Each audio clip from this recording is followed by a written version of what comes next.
What's going on, everybody? Welcome back to the Hour Back Report, episode 11, home of the 18-11 Boston Celtics, third in the Eastern Conference.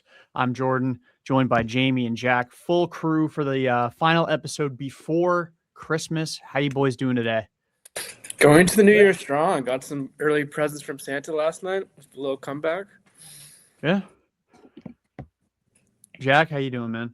Doing good. I mean, there was one person who thought they'd go undefeated in this stretch, so I'm feeling really good about it. To be fair, we did not get Jamie's perspective. I'm not going to ask him because then he can lie and say that he would have said 3-0 as well. Yeah, no doubt. Yeah. But yeah, Celtics go 3-0 in this little 3-game patch before the holiday, and then get a nice little break before getting the Pacers again right out of the holiday break. Yeah, starting with game one of this stretch against the Miami Heat, we did not watch Andrew Wiggins play. Lower back pain. He was a DNP. Tyler Hero out with a toe injury. Davion Mitchell out with a left ankle sprain. So very limited Miami Heat roster. Very undermanned Miami Heat roster. Obviously, the Celtics without Tatum, but end up kind of taking care of business, which is something that they haven't always done this season. Jack, what were some of your takeaways from that game? I mean, at the end of the day, this game's the one I have the least fun things to say about, but I'd say at the end of the day, they won at home against a Miami team that's been pretty good this year. Obviously, Hero didn't play, and Powell is still banged up and played horribly, but a win's a win. I think, if nothing else, it was kind of coming off of a stretch where they looked human again after, obviously, the blowout in Milwaukee and then losing to Detroit. The fact they settled and won a game that they 1,000% should have won because you're a better team than Miami, especially without Hero. But, you took care of business. Derek White had a lights-out shooting game, 9 for 14, and Sam Hauser made 5 threes, which that's been not really happening. So it's nice to see Hauser put the ball in the net. And, it's just a good win and kind of set them back in a stretch where they could start dominating the next couple of games. And then obviously the Indiana game, they play like shit until they start dominating. But hey, however they get the wins, I'm not going to complain about, especially when, once again, going into this year, it was always like, this is a weird retool year because no Tatum, and they're exceeding those expectations. I believe I saw today they're now the favorite to be the number 1 seed in the Eastern Conference, which is insane. But here we are. You'd have to think that that's under the presumption that Tatum comes back sooner rather than later, like maybe even before we shift into March. If they're within striking distance and Tatum's back, I think just him existing, it's not necessarily that crazy. But given where they were preseason, to think that they'd be in these talks at Christmas time is nuts to think about. But yeah, Jamie, what were some of your takeaways from this game? It was good to see him dominate a game that they should have, especially see Hauser kind of have a really good night from 3. Hego impressed me a lot too with 10 points, and I feel like we've talked about it before, he's been very consistent this year, but it's good to see the bench chip in and see him have another good game. Especially, I think it was the next game where Jason Tatum had his little comment post-game, if you guys saw that from the locker room. But it's good to see him, as a first-round pick, come in the last couple weeks, scoring double figures and looking consistently good whenever they put him in. Yeah, I'll let Jack share the stat that he shared in the group chat after I give my little spiel, but what we've seen, even this is predating Brad Stevens' tenure. We're talking back when Jalen got drafted. It's not a given, or even before Jalen got drafted, even with James Young and Terry Rozier, you redshirt your rookies in Boston. That's kind of been the thing that they do. And even across all sports, the Bruins hate rookies. They never play them. The Celtics redshirt their rookies. The Patriots, unless they're Drake May, even though he didn't start the year as the starting quarterback, they don't necessarily unleash his play. And then, the Red Sox platoon all their rookies. So it's the fact that Ugo's really kind of forced himself into the rotation, and not just getting 12 minutes a night, 14 minutes a night. Like he's playing starter, volume, and he's holding his own. It doesn't always look the same, but there's a reason that they're, they outscore opponents by a lot when he's on the floor. Jack, you want to share the stat and where he ranks in that? So among every NBA player who's played at least 250 minutes this season, in net rating, Hugo Gonzalez is second to only Alex Caruso at a plus 20.6. So he has been more impactful to winning than SGA, to Jokic, than Giannis, Luka, whoever you want to say. Ugo's a winning ball player. He is. He's also the only non-OKC Thunder in the top 5, which isn't shocking. They've lost like 3 games this year. So yeah, he's been so good, and it's something, and it's not always the same thing every single night. I mean, he went 4 for 7, but he had a season high and career high 8 rebounds in this game, 2 steals and a block. Like he's kind of a stocks machine. And I guess, I saw the comps in the preseason of him being like kind of Marcus Smart again, reincarnate, but if he can shoot the ball, he's already kind of at that level. I mean, Smart was an all-world defender, but like just the doing the dirty work and always bringing energy, and like hard work will always beat talent when talent fails to work hard kind of guy, bring your lunch pail to work guy.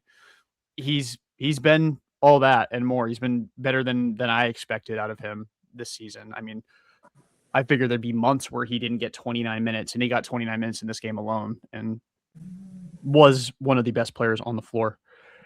Period. Not just for the Celtics. If Tatum's calling you out in the locker room post game, that's how you know you're doing something right. Yeah, and it's nice to see JT being so, like, he's a big Ugo fan. The Celtics Twitter account's been posting all the pictures of him reacting to random Ugo highlights. And by the way, like, if he ever learns how to just dunk every time he gets aggressive going to the basket, like, there's gonna be a nice little collection of bodies on his resume, like kind of where I feel like Jaylen Brown posterizes like 5, 6, 7, 8 guys a year. Ugo, the way he takes off going to the rim, like he's gonna put some dudes on a mixtape. Before long, he's been exciting to watch, and another 30-point game from Jaylen, another 7-assist game from Jaylen. Crazy how preseason, for me specifically, like one of the biggest criticisms I had was I don't think he can, play make enough to be a number 1. I'll eat shit. Like, fair enough, JB. I mean, the turnovers are still crazy. Like, he's got to get some more separation between assists and turnovers, but I'm not gonna complain about 39 and 7. So, especially against a team that's always super freaking annoying in Miami. And it was close at halftime, but they pulled away late. It actually closed after 3, but they pulled away late and won by 13. Any final thoughts on this one before we roll into game 2 against Toronto? Oh, Simons wasn't horrible either. That's not always a given. So nice to see him play decent. Yeah, taking it into north of the border, second night of a back-to-back, feels like the 30th back-to-back the Celtics have played this season, against the Toronto Raptors, who were down Jakob Poeltl. He was sick, but so was Jaylen. He also didn't play, and this game was fun. Jamie, what were some of your takeaways on this one? The fourth quarter defense impressed me a lot, holding them to 16. They did it again last night too against Indiana. It was good to see them hold to someone under 20, especially against Raptors teams that could have made a push there. I mean, that's a good Raptors team. They basically have the same record, or after that game they did. It was good to see Payton hit 30. So I was just impressed by the defense at the end, and then Pritchard continued to ball out. Yeah, Pritchard was money, and it felt like, I mean, Derek White went 5 of 20. That did not feel like a 5 for 20 game. I knew he wasn't scoring, but I didn't feel like, maybe it's because Pritchard was going nuclear. but it didn't feel like Derek White was taking that many shots, and he took 20. But yeah, he was the man. Jack, what are some of your takeaways from that one? Yeah, I mean, for me, starting with the Toronto side of things, it was funny because just like I think it was 2 episodes ago, and I was like, yeah, Mamu is now like the best bench big in the NBA, and then we had to deal with that in that game where he had 24 points and was shooting hyper efficiently, and I'm like, fuck, I shouldn't have said that out loud, should I? Because he was a problem in that game. But I mean, for the C's, I think obviously the fact that you won a game on the road without Jalen in itself is insanely impressive, especially against a team with a winning record. And, Scotty Barnes played, Brandon Ingram played. I know RJ Barrett didn't, but come on, RJ Barrett's a way worse player than Jalen Brown. And you still don't have Jason Tatum. And for you to win that game on the road, on the second night of a back-to-back, and on the whole, you shot 31% from three, which isn't that good for a team that shoots as many threes as the Celtics do. And you still found a way to win that game. In some respects, it's the most impressive win of the year, not because of, the opponent necessarily, but when you consider everything that was stacked against them, being night 2 of a back-to-back without your best player, in a foreign country, when you're not shooting well, and you still won the game comfortably. Like, it's honestly the most encouraged I've been by this team all season because it takes a lot of grit to win that game, and they did. Yeah, and they out-rebounded the Raptors by 18 in this game, which is, I mean, again, they didn't have Pirtle, although when they did have Pirtle the first time these two teams met up, and I remember this vividly because I put U.S. currency on this man to get 12 rebounds because he's like a walking double-double against the Celtics, and he got fucking 4. Dick. I would have won $200 had he gotten those boards. But anyway, I don't want to. Not this isn't a gambling podcast. It shouldn't be because I would lose people so much money. I'd lose people more money than Jonte Porter. But 2 guys off the bench with 10 boards. I mean, Luka Garza came back from the dead and had 9 offensive rebounds in this game. Like, that's crazy. I like completely had forgotten he was on the roster. And then he goes and gets a double-double off the bench. But because he had 9 offensive rebounds, the man only rebounded, he got 1 defensive board the entire game. Ugo set a new career high for boards with 10. He had his first career double-double. He was a plus 37. Just ridiculous how good the Celtics are when he's on the floor. And I remember when he started that game, what was it? Game 3 of the season against the Pistons after they lost to the Knicks. And I was like, they're showing a lot of faith in this rookie, giving him a start so early in the year. Like, you can kind of see why he won the trust of the coaching staff or not the coaching staff necessarily, but Mazzulla specifically. Excuse me, so quickly.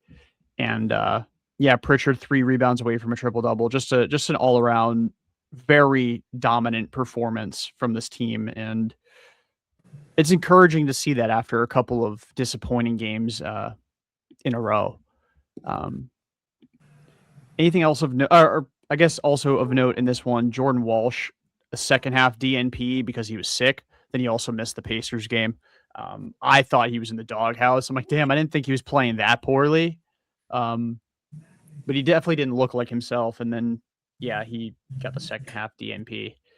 But anything else of note for you guys in game 2 of this little stretch? I just feel like that was like one of their best, for all the reasons Jack said, one of their best games of the season. Because I feel like without Tatum and Brown, if they had lost, it could have been like, okay, you're missing your 2 best players. But to see guys like Hugo step up and just them kind of went on the road on a back-to-back kind of shorthand like that stood out a lot to me. Because I feel like that's a game, they would have lost and you wouldn't have really blamed them given all those circumstances.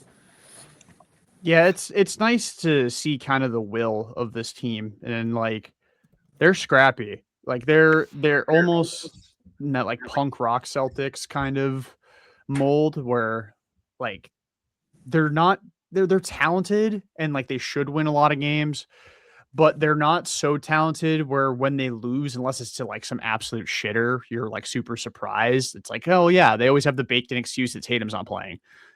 So any night, like Jalen has an inefficient night, and it's like, well, Tatum, you didn't have Tatum, so you have nobody to bail you out of that kind of game.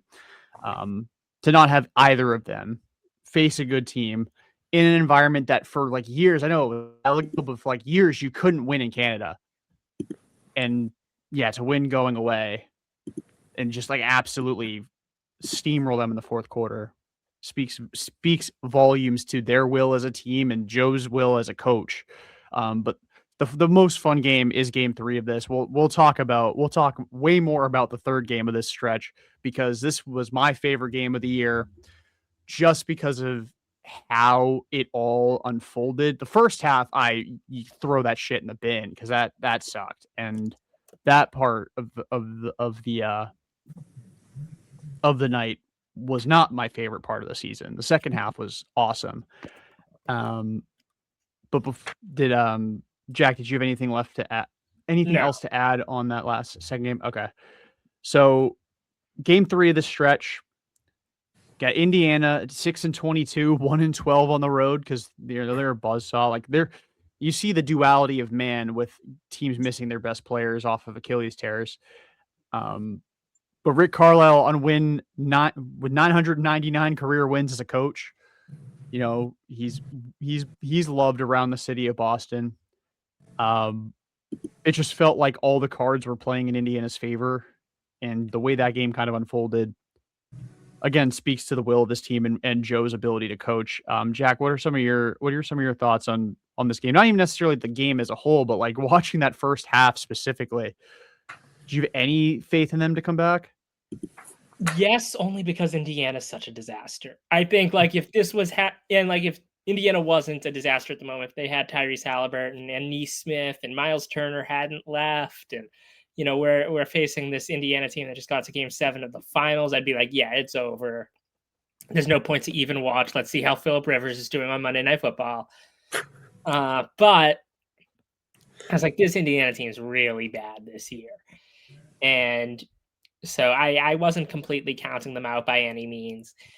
And, you know, it shows resilience. Like, obviously, you know, this is one of the situations where the Celtics are the better team when they're facing a team. This Indiana group is not good at the moment.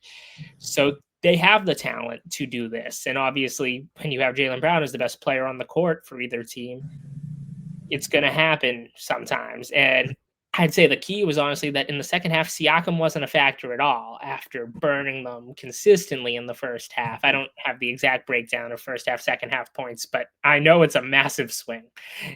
And I mean, you see all these guys who are contributing, and it's another night where they didn't shoot that great. And once again, it's a bad team, so it bails you out a little bit. But, you know, this is what makes me confident that, like, I'm starting to be like, yeah, this team can win the Eastern Conference if Tatum is back, because who's better than them in the Eastern Conference?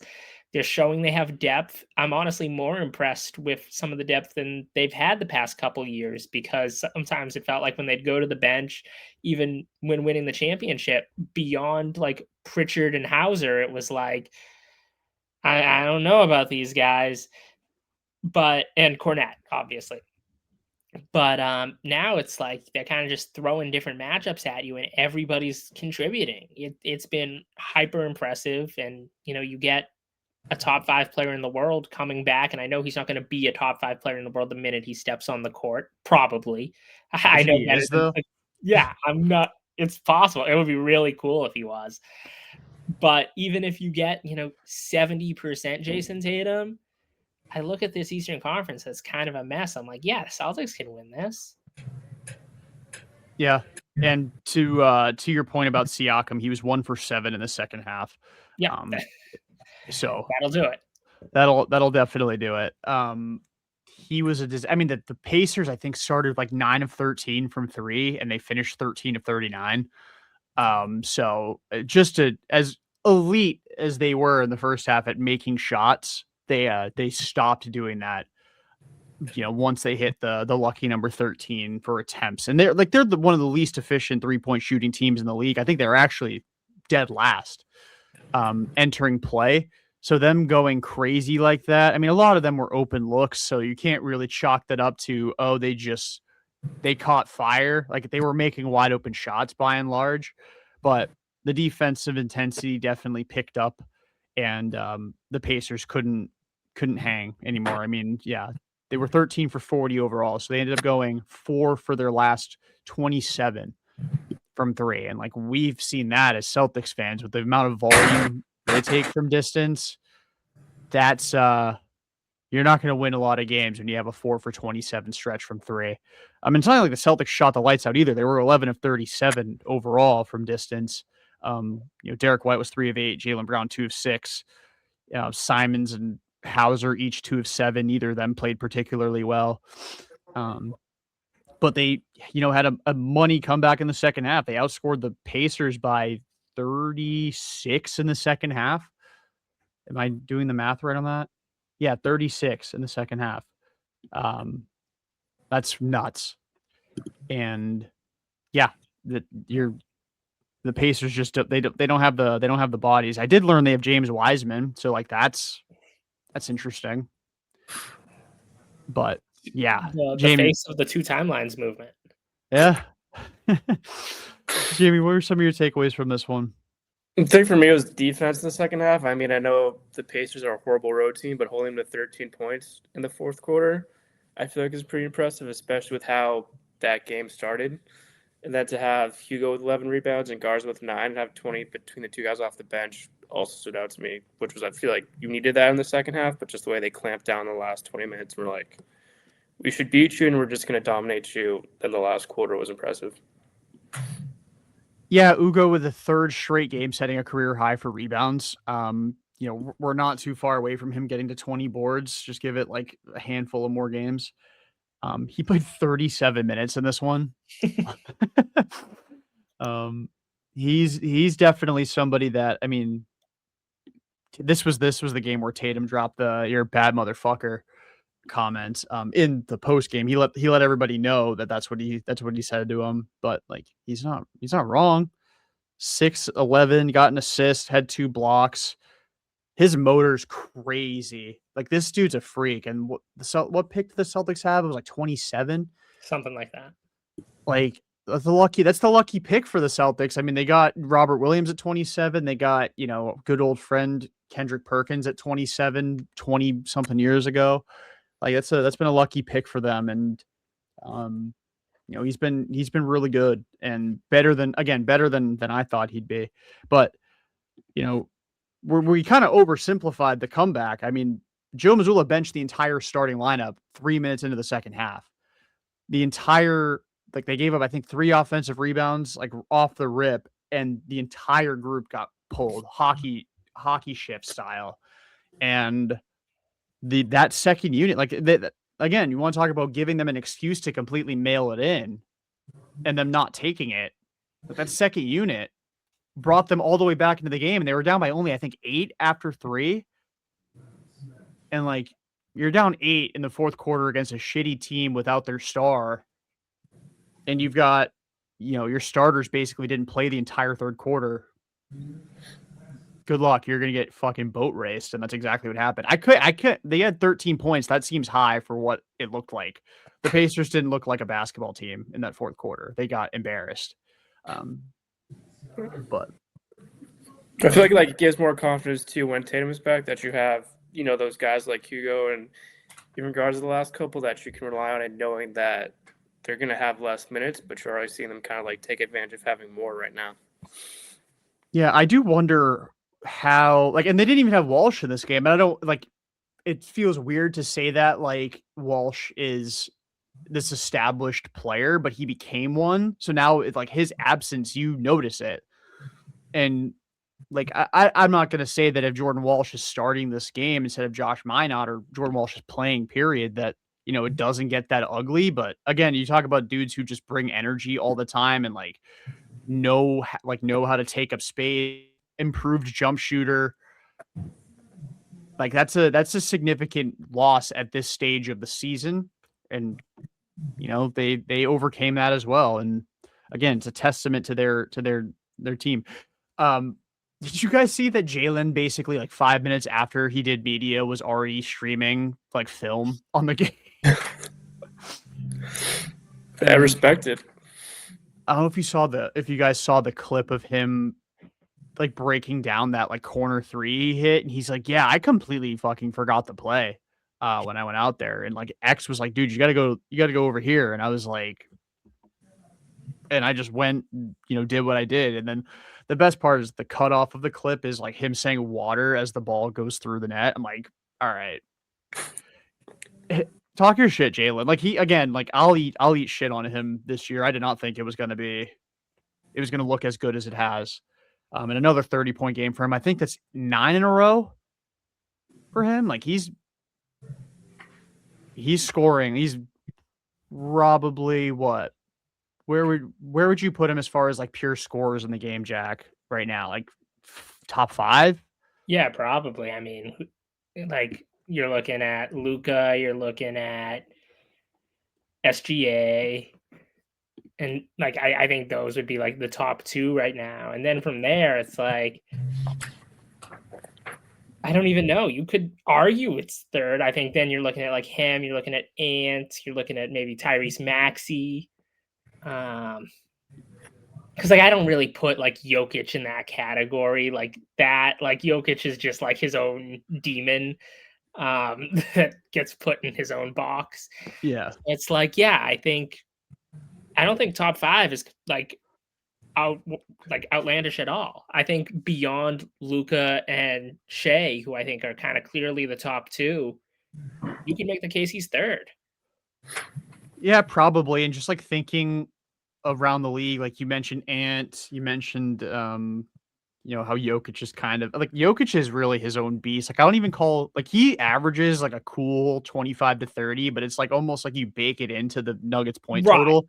Like it's not like he goes out there and he's like beating you in a bunch of different ways. Like Jalen is like a true 3-level scorer, at least this year. Like he's shooting it pretty well from deep as well. But like thinking other guys like maybe Jalen Brunson, but probably not better than Jalen. Donovan Mitchell, maybe. Donovan Mitchell, but like this year, definitely not better than Jalen. Like Jalen this year is like, again, you want to talk about, I know that we try to add nuance to like the MVP discussion for every single league because we get bored of the same couple of players, but like expectations into it, he's got to be like, again, top 3, probably top 5 in MVP at this stage of the season. Like, honestly, I wouldn't even be shocked if it's like SGA or Jokic, SGA, and him as like the 3. And, obviously we're ways away from that award being decided, and he won't catch up to those 2 guys because they're just ridiculous. But especially Jokic, he's going to average a triple-double again. But like he's right there. And again, talk your shit, Jalen. Like you've absolutely earned it. At this point, he's been a beast, and obviously the film breakdowns immediately post game are peak absolute cinema out of Jaylen Brown. But yeah, another kind of like, again, I look at this team and like, I don't know. It seems like the Clippers don't want to trade Zubac, which I think is really odd. I think I read that a few days ago. And then as I'm watching the Pacers, I'm like, Jay Huff as like a backup big wouldn't be the worst thing in the world because he spaces the floor and he's cheap and he's somebody you could probably trade Hauser for instead of having to trade Simons, and you just kind of hope that he figures out how to be a 6-man. And, you can roll with that because I'm trying to think of like when you get to the playoffs, because I don't think, barring like catastrophic injury, you're not going to miss the playoffs, and you're probably going to be too good to be a play-in team, even though the gap between them and like the 9 seed is, I think, still only like 2 games. Like trying to think of how you would piecemeal together an 8-man rotation. And I think like there's clearly 7 and like 7.5 ish. If you want to like say that Walsh and Minot are kind of interchangeable any given night. And it's like the 8th guy would be your extra big. And I think Cade has done a good enough job to stay as the starter. And then, yeah, like Jay Huff just reminds me of like Luke Cornett when Cornett was the Celtic initially, like that goofy dude that just spaced the floor and shot threes and like doesn't dunk facing the rim, which I think is a very funny quirk about Jay Huff, UVA legend. And then he cost you like Sam Hauser in draft capital, and you shed some serious payroll. I think like 7 or 8 mil in the process, and like Sam shoots pretty well. He'd be a good role player next to Hallie next year. I'm sorry, I'm rambling. But like I watched Jay Huff, and like I'm glazing the shit out of a man who went 1 for 6 in the game, but like I watch him play and I like look at his numbers and how he's been in recent years, and I'm like, that dude would be like a really 8th man.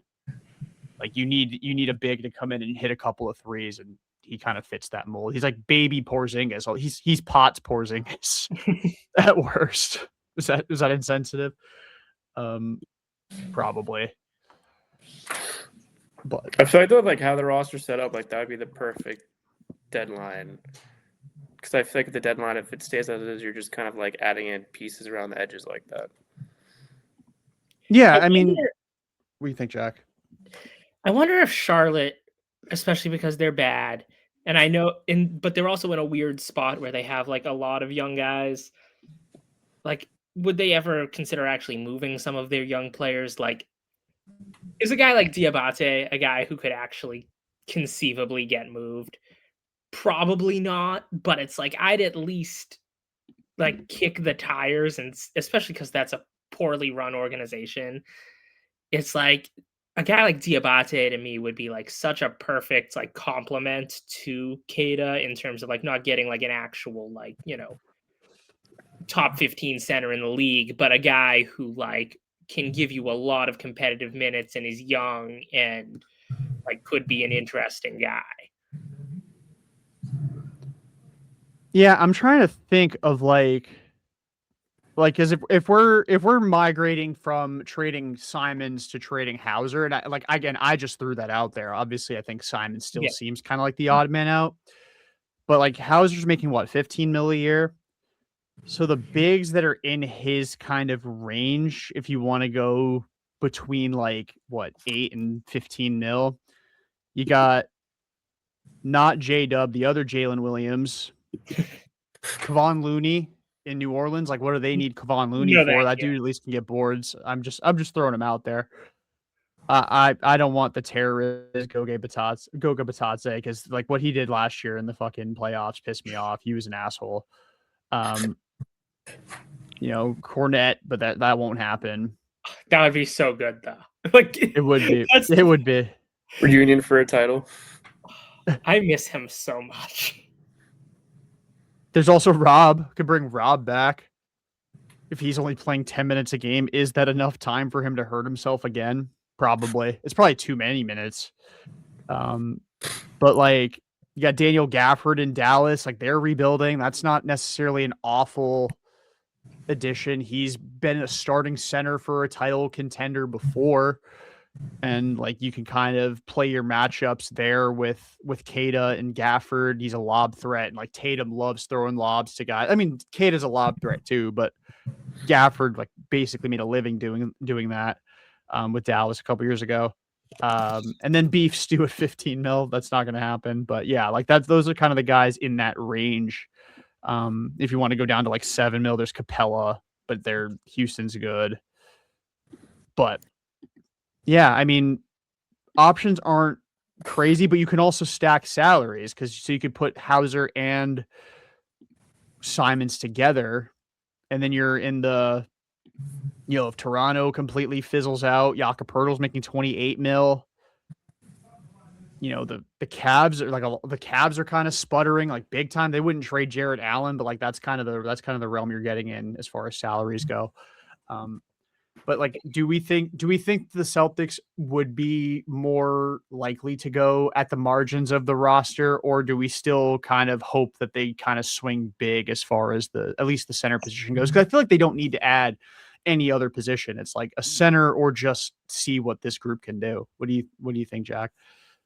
Yeah, I think it's going to just be, can they add more big man depth because I think they have their army of athletic wings, and you're getting a Jason Tatum back theoretically at some point.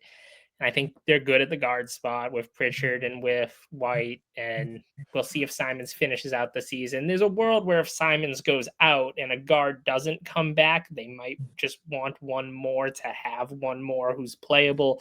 I know Tatum's going to do a lot of ball handling once he's back, and Jalen's gotten more ball handling responsibilities, but they might just want another playable guard should, God forbid, something happen to Pritchard or to White. But beyond that, yeah, I think it's just going to be a big man or bust.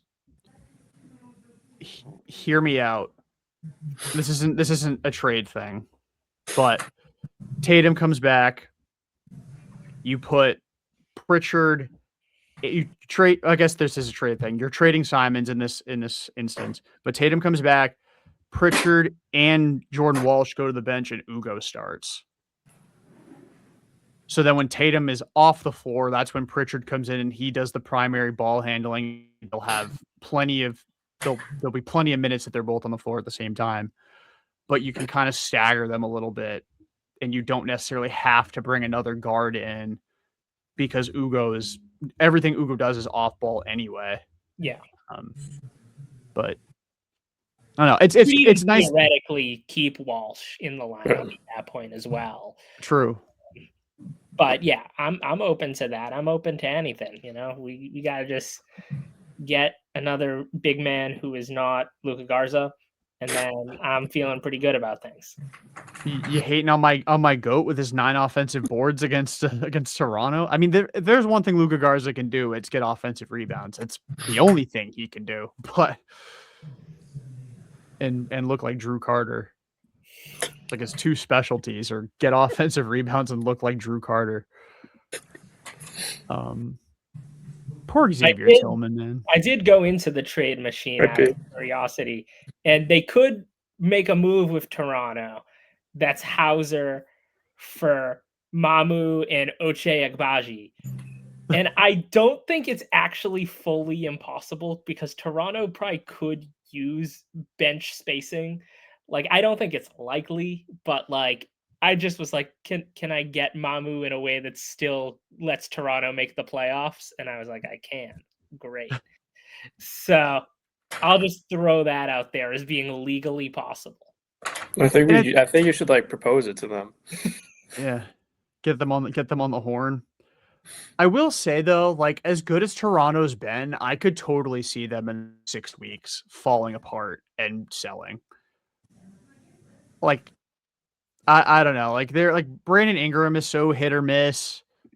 RJ Barrett is so hit or miss. It's like I almost need to see both of them be good for the whole season for me to believe that they're both capable of being good for a whole season. Like I think Scotty Barnes is a very good player, but the other two are only very good players some of the time. I could totally see them being shit for like. I mean, that would be ideal because then fertile time.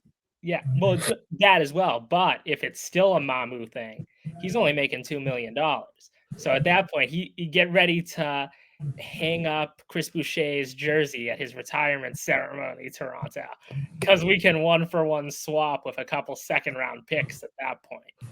It's a very valid point. That's a very valid point. And then the Celtics get to keep, their contingent of Luka Garza and Xavier Tillman as end of the bench guys. I think it's funny that X is basically Udonis Haslem at 26. True. But they love him. They love him. Like he's never leaving. Like I genuinely believe that he's going to spend the rest of his career in Boston. All 1 year that's left. But it's going to be the best year of his life. He does have a ring. I mean, if he wins a second, he gets 2 chips before Embiid makes a conference finals. I mean, we're on resume watch at that point. Would you trade 1 MVP for 2 end of the bench rings? Cam Newton wouldn't. But Cam Newton getting so mad about the Phillip Rivers signing was so funny. That was he mad because he didn't get called? Was that Yeah, he was like, I've played more recently. I've been to a Super Bowl. Phillip played a whole career, never went to a Super Bowl. I was an MVP. He never won an MVP. It's like, Cam, you having this meltdown on ESPN is probably why they didn't sign you. Like Exhibit A right here. That and he was like worse than Phillip Rivers was 5 years ago. Yeah. Like he's played more recently, but he was also worse that year. It's like No, have some Rivers self-awareness. conceivably could have kept playing. Yeah. And like he's been pretty good, like Yeah. all things considered. It looks remarkably painful what he's doing. And I again, like this is the part of the show where we go off the rails and start talking about other sports.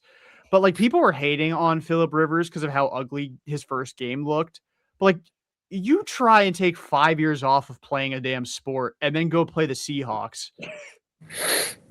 Like what he did was pretty damn impressive. Yeah. I mean, they only had 13 points, but I mean, he looked good. He looked good from what I watched last night. Like he's been fine. Yeah, he's not the reason that they're 0-2 in their games with him.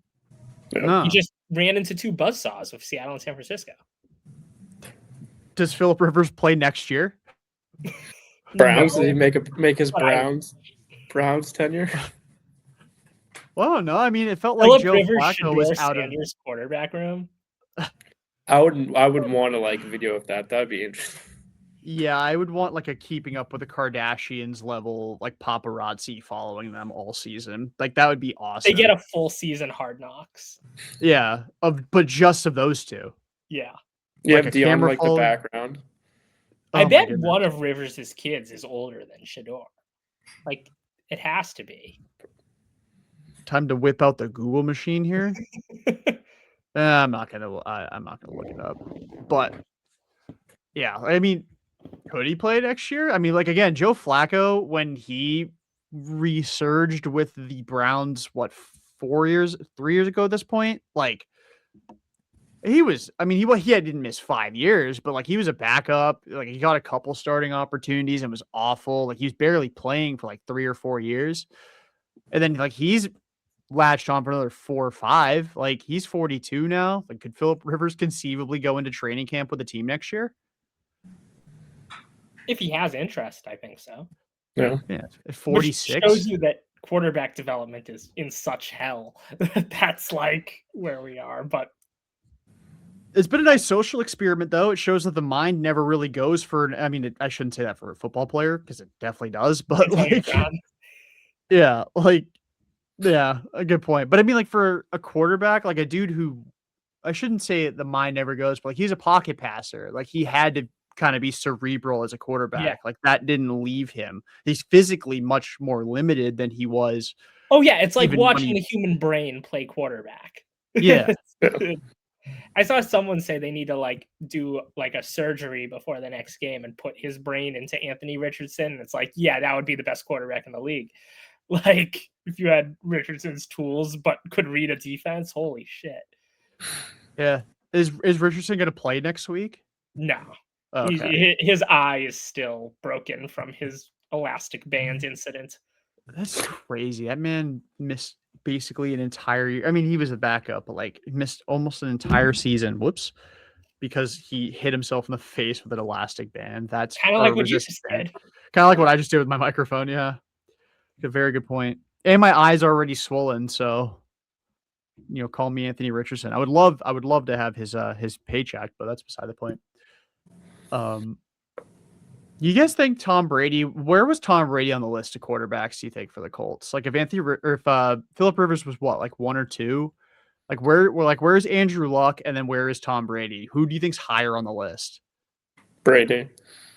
Brady for any other team, there's a chance just because it's the Colts, it's Luck, because like, wouldn't it be so cool?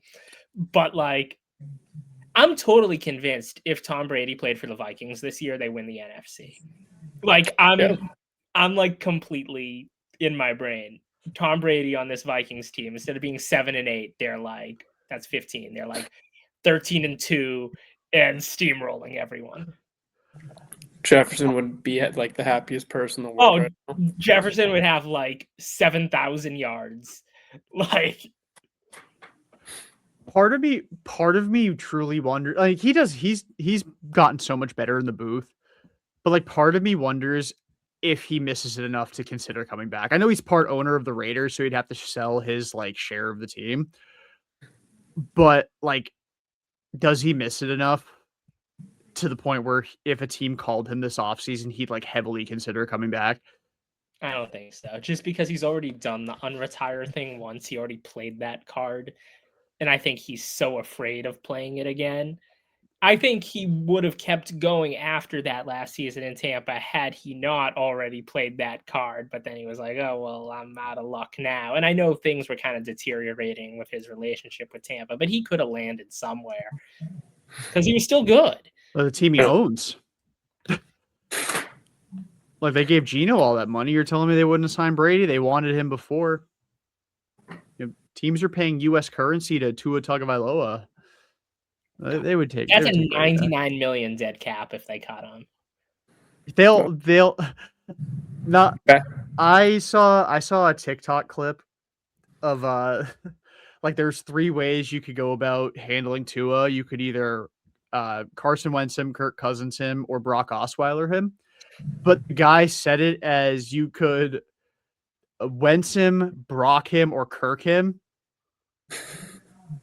You can use your imagination on what the comment section was saying. Must have been a fun time. It got me. I was like maybe 15 comments deep before there was a comment not about Kirking him. Anyway, to bring this back to basketball for a sec. Which players you most want to Kirk? Answer the poll below. Yeah, that's gonna be the first non-pod episode tweet on the Our Back Report Twitter account was which NBA player do you most want to Kirk? Yeah, we wouldn't get banned immediately, but the question that I want to pose, and like not to put you guys on the spot, but I'm also putting myself on the spot because I haven't given it as much thought either. Is there a player? Like which retired NBA player would you bring out of who would you want to bring out of retirement? Who would you most want to see come out of retirement? Even if it's just for like a 10-day this season. Garnett, probably KG would be like my first. KG hasn't played in what, like 8 years? So like that would make Phillip Rivers look like he just missed a season with an ACL tear. That'd be I would fun. just like love to see him go. Are we talking Celtics specific? No, it doesn't have to be. It can be Celtics specific, but if you have a different player in mind, and it can be for the Celtics, it could just be in general. Let me think for a second, because I feel like there's like got to be some. I mean, I miss Blake a lot. Like I want Blake back, and I still think Blake could probably play end of bench and be the Giannis stopper. He was good with his last year in Boston. Good in Boston. For me, was Blake your guy, or are you? For now, yes. I might circle back. For me, and this is complete bias, because he was the first player I ever actually like. He was the guy who got me into basketball. I would love to see Carmelo Anthony ring chase for a year and just be not a 3-and-D guy, but like give me 10 minutes on the 10 minutes a game on the vet min, take 4 threes in your 10 minutes and then go sit back down. I would love to see. I want Melo. I wish Melo got a ring so badly. Like that dude's my favorite basketball player all time. Truly, I would love to see Melo get a ring. All right, I've got my answer. I thought about it and I realized it's so obvious. A guy who I've met. And, you know, he did, this was years ago, but he did say teams were still calling, even though he was already retired at this point.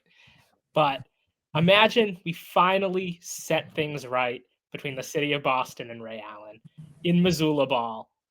He can still shoot. Like, that'd be fun. I still think if you had Ray Allen play 15 minutes off the bench, he's hitting 40% of his threes. Like, guy still seems like he's in great shape.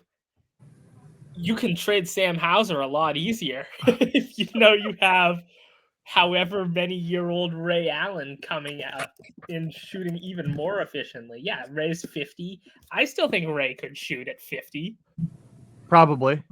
He'd be awful on defense, but like. But he wasn't a good defender when he played anyway. Or he was right, especially passable, as he got older. And but yeah, I think 50-year-old Ray could be a contributor to this Celtics team. I like give him like 10 minutes a game. Yeah. Great for end of game free throws. I'd put him over anyone on this Celtics roster at the line. Yeah, that would actually, now that I think about it, that would, if we're talking Celtics centric, I think Ray is probably the best answer you can give to this question. Can I put on my tinfoil hat for a second? Yeah. I think that it's getting a little weird, the amount of publicity the Celtics are giving Isaiah Thomas. Yeah. Something fishy is going on here. Like, on the topic of giving somebody a 10-day, he just seems like you trade Simons for a big.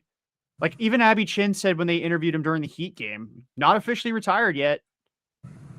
You trade Simons for a big at the deadline. Isaiah comes in on a 10-day. Like, they can just put duct tape on the number 4 jerseys. Exactly.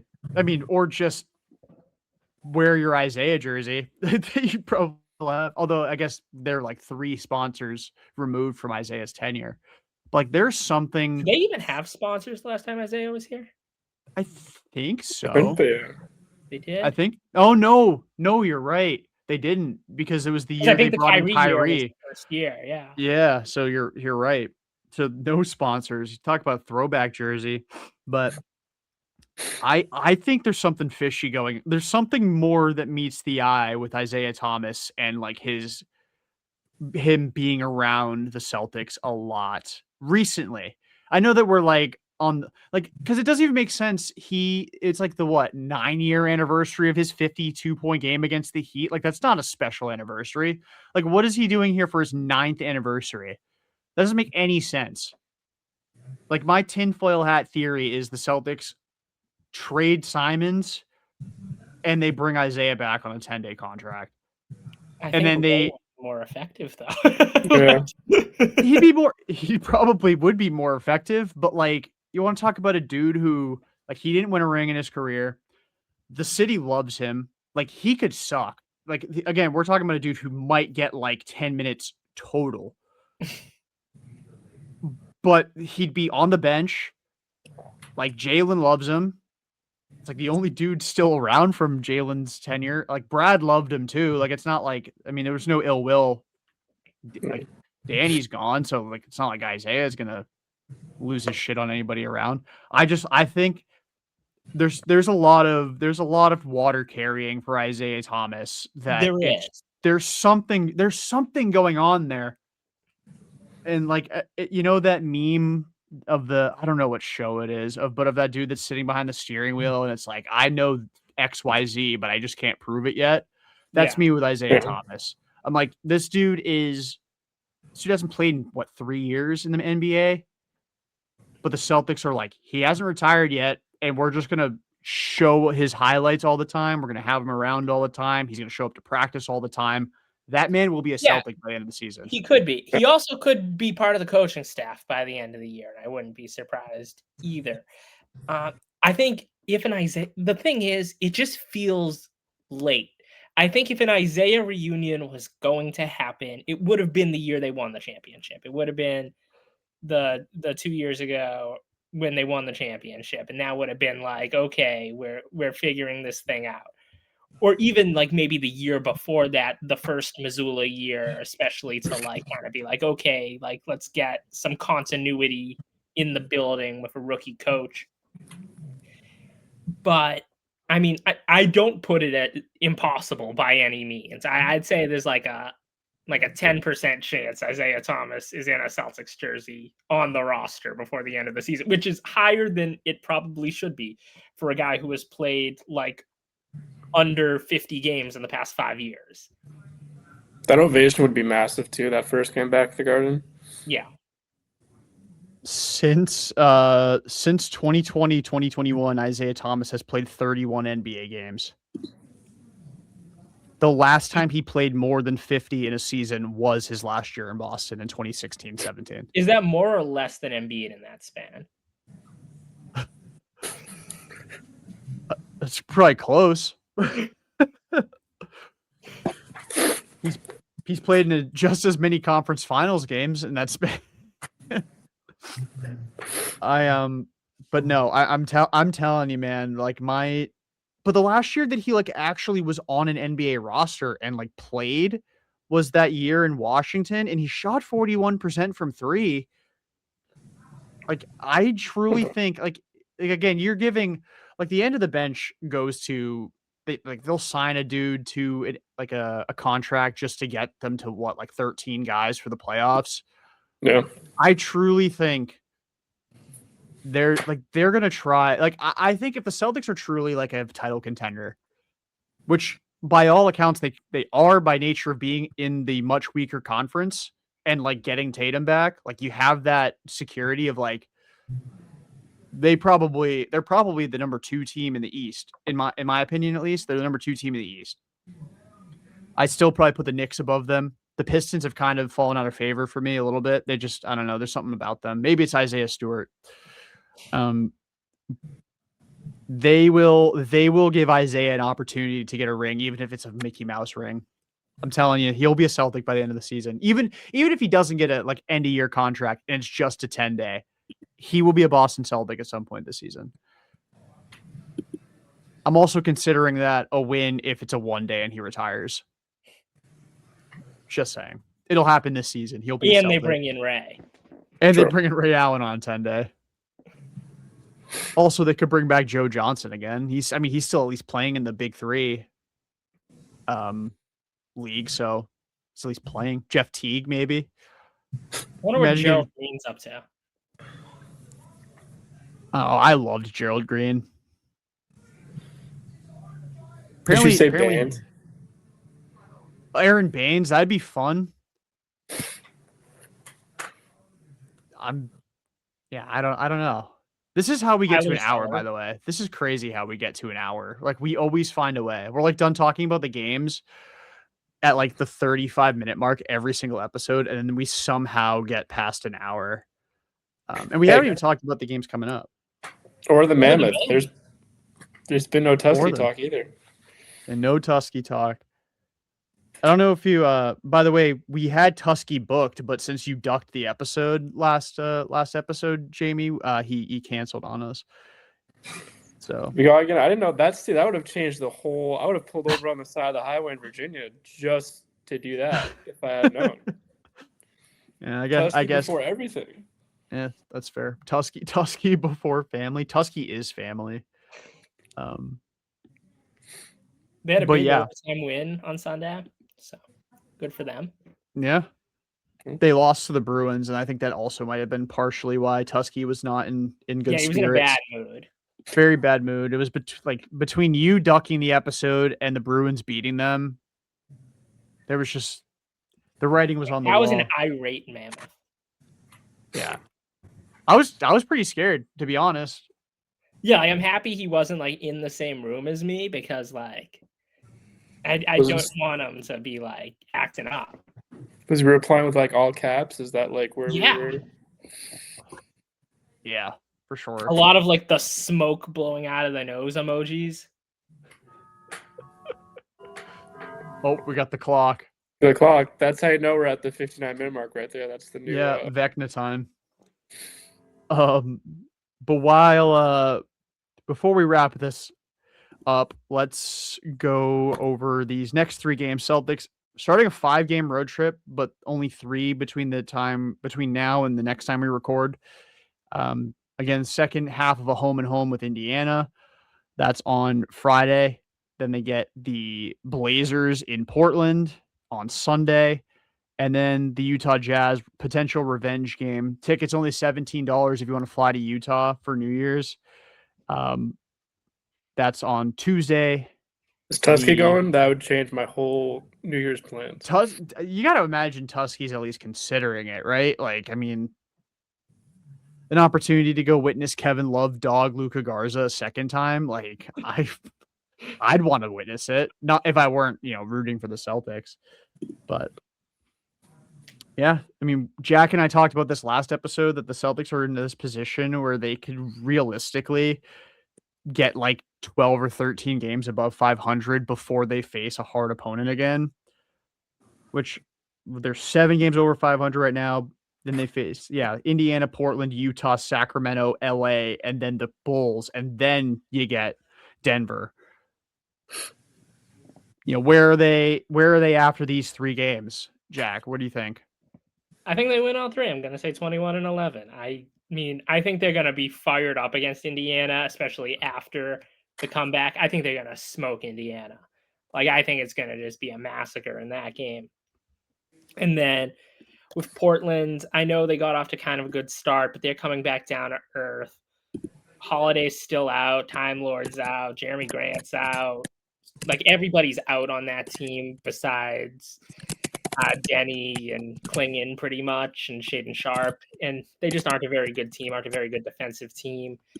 I know it's a road game, but I'm not too worried about Portland. And then Utah, we're not getting swept by Utah Jazz in the big 2025.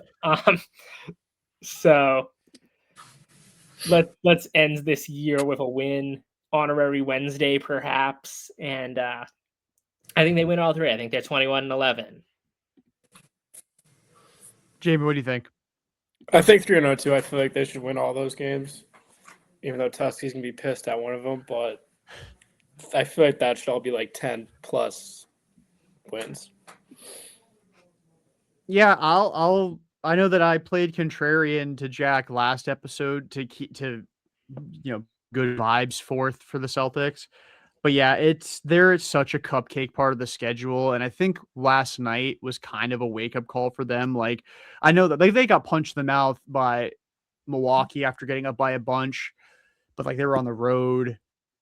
Bobby Portis had a freaking legacy game. Like, that was ridiculous. But like then last night, no Halliburton.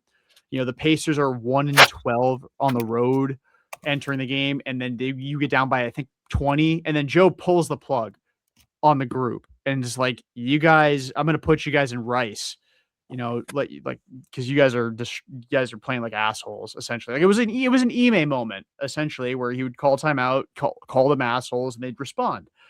But that was a character win for me, and they know what they need to do to take care of business, and I think they'll do that as well. They'll improve to 21-11, and they'll probably still only be 3rd in the conference at the end of this 3-game stretch, but it's an opportunity for them to get some breathing room on Philly for 3rd in the conference, because Philly's got in this stretch. Let me double check it. They've got Brooklyn, Chicago, but then they got OKC on Sunday, and then so like you have a chance to maybe get 2, maybe even 3 games up on Philly for the 3 seed. Gives you a little bit of breathing room. Yeah, I think they are aware of where they can position themselves when they face Denver. Like losing to Denver, it's almost like a baked-in loss in the schedule. But you have an opportunity to be like 12 games over 500 when you face them. Like losing to fall to 11 over 500 is fine. If they play with their food and they're like, that loss puts them like 6 over 500 or 5 over 500, then it's like, all right, it's just not in the cards. But yeah, I think they'll go 3-0 and they'll be 21-11 at the end of the stretch. Speaking of the Sixers, did you see Drummond hitting all those threes the other night? That was bizarre. I'm like, since when has this been a thing? That man's extended his career by adding an outside shot. If I don't think I can ever look at an NBA player and be like, you did everything in your power to like try and make a career out of yourself. Like Ben Simmons, you couldn't adapt your game at all. Like Andre Drummond is shooting threes, man. You didn't even try. I mean, that dude just chased a bag and it was like, all right, generational wealth. Fair enough. I mean, like, but yeah, dude's just nailing threes at like a respectable clip. The Sixers also need to either free Jared McCain or trade him, because this is getting stupid.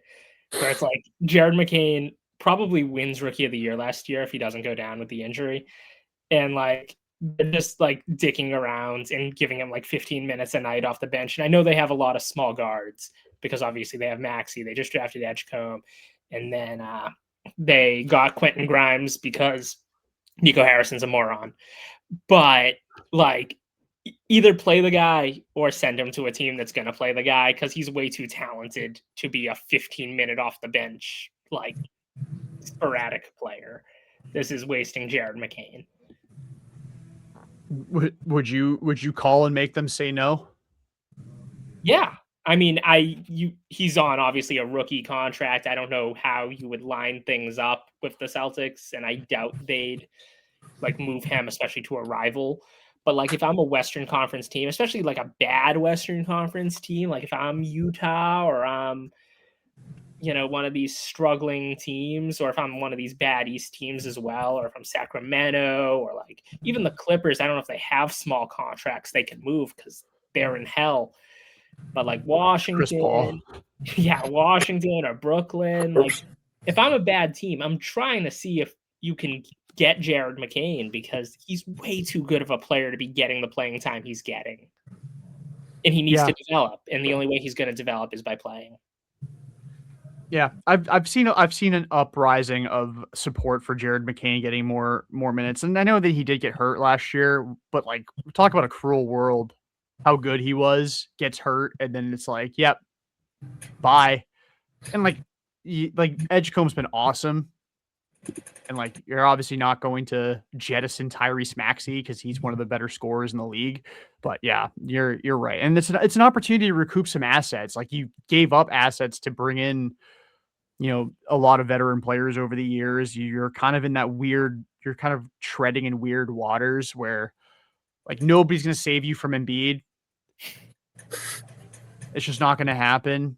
You got to find a way to get some assets somehow. And like, is a team willing to give you multiple firsts for Jared McCain? I think probably at least one in a player. Yeah. And yeah, like, is there a team that has like, do the Craig Breslow special, but in basketball, it's like a nice little basketball trade where a team has like an abundance of wings or an abundance of bigs or something like that, and a first, and you get Jared McCain because you are so guard hungry. Like, could you trade? Like, could Miami trade for him? Yeah, like I don't know what they would. I don't know what they have for. Like, I mean, that's why I immediately for him. Utah has like no guard play right now, and it's like they have a million bigs, and obviously they're not going to trade Filipowski in it, but it's like Charlotte is another one too, because like there's been all that talk about moving LaMelo at some point if he can stay healthy long enough to actually move him, to actually be allowed to trade him. Like Charlotte makes a ton of sense because they also have but how many bigs they have? They have like 3 bigs, although one of them's Kalkbrenner, who they won't move, but I know they have a decent amount of bigs. Unless I'm thinking of, I think I might be Nurkic's with the Jazz, but I think I might be conflating Utah with Charlotte now that I think about it. But let me just. They both have some purple in the logo. Yeah, and they both have use of Nurkic, so it's not like crazy. Kalkbrenner, Diabate, Mason Plumlee. They got Josh Green, who's like, an oversized 2. They're obviously not going to trade Con Knuppel, but you can make something work there, I think. Tijan Salon, maybe. I don't know. Not our job to fix the Philadelphia 76ers or Charlotte Hornets. Not yet. If they want recommendations. Balder Jordans have tried to fix the Charlotte Hornets. Anyway, that was a terrible joke. Any final thoughts before we wrap this up? He goes the GOAT. I don't disagree. I do not disagree. Yeah, that'll do it for this edition of the Hour Back Report. Again, episode 11. give us subscribe to us on YouTube, leave us a comment, like the video, watch the video, listen to us on Spotify, leave us a review. Let us know if you love us, if you hate us. Let us know if you agree with my tinfoil hat theory that Isaiah Thomas will be a Celtic by the end of the season. Also, which 50-plus-year-old former Celtic do you want to bring out of retirement? It's fun dialogue. If there's one thing Phillip Rivers has delivered outside of like actually being decent, it's this fun little thought exercise of which dude who hasn't played since Obama was in office do you want to bring out of retirement? It's a fun question for sure. But for Jamie and Jack, I'm Jordan. Until next time, peace out and go see. We did it.